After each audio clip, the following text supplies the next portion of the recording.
We take for granted that two programs with the profile and reach of UCLA and Florida would chase after Chip Kelly. That's important to remember, because if the Bruins think that Kelly will do in Westwood what he did at Oregon, they will be disappointed. When Kelly took over the Ducks 9 years ago, he took over a program good for 8 or 9 wins a season and turbocharged it into national prominence. Kelly's up-tempo spread offense revolutionized college football.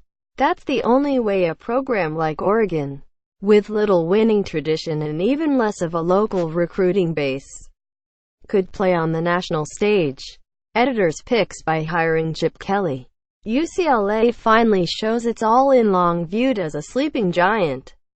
UCLA is suddenly wide awake after making a bold play for Chip Kelly and proving that the Bruins are finally going for it in football. I think it was one of the most profound changes in college football that's happened in a long time, said Cal offensive line coach Steve Greatwood, who coached at Oregon for more than 2 decades, including all 4 seasons under Kelly. Early on, people didn't know how to handle it.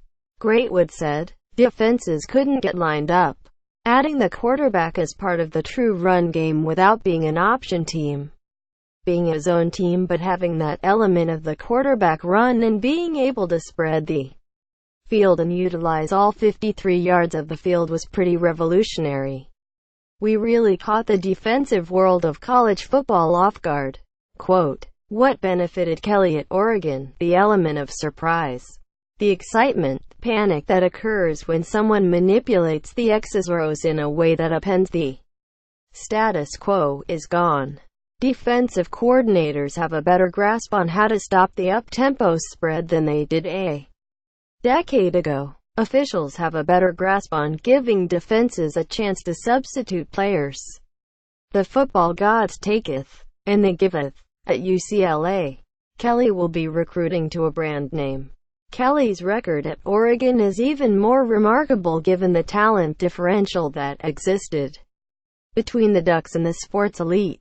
When Oregon took the field against Auburn for the BCS National Championship 7 years ago, the Ducks had no one in the same talent zip code as Tigers quarterback Cam Newton or defensive tackle Nick Fairley. Yet Oregon took Auburn to the final play before losing 22-19. Put another way, when the balance of talent didn't tip away from the Oregon sideline, Kelly's Ducks went 29-1 against unranked opponents, the lone loss a 51-42 shootout to Stanford.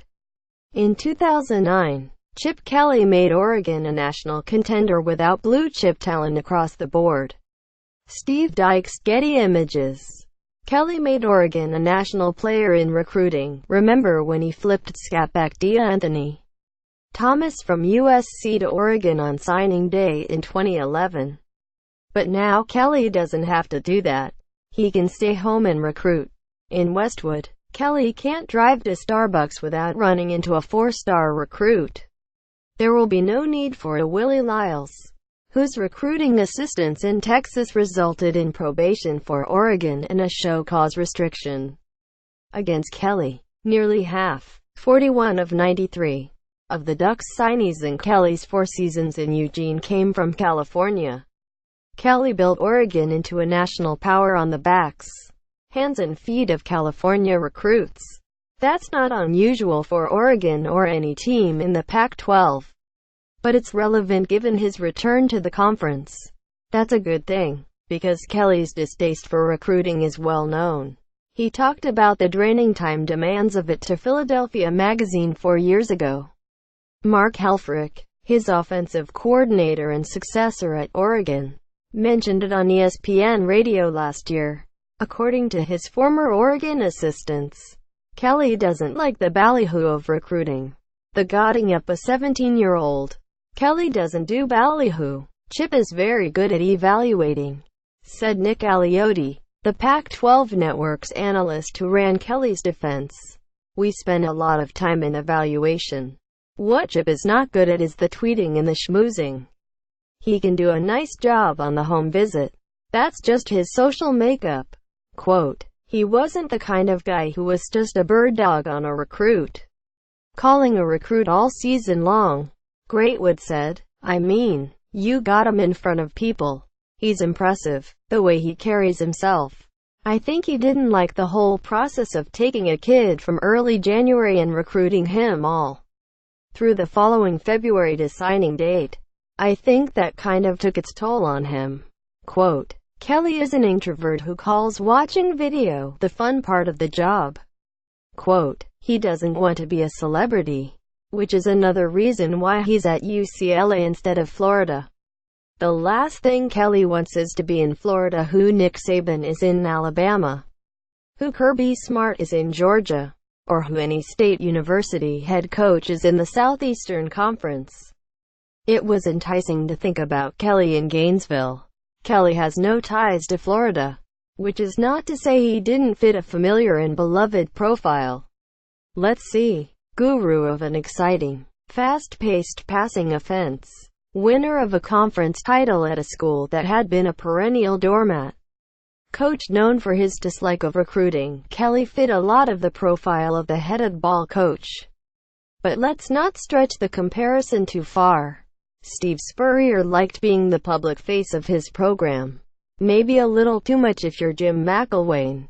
Kelly is an introvert who soured on dealing with the media at Oregon and never warmed to it at either of his NFL stops. When Greatwood says Kelly is just a football guy, he means it as a test of purity. The rest of the job, the care and feeding of boosters, the ego puffery of 17-year-old recruits, the guy who does TV commercials, no thanks.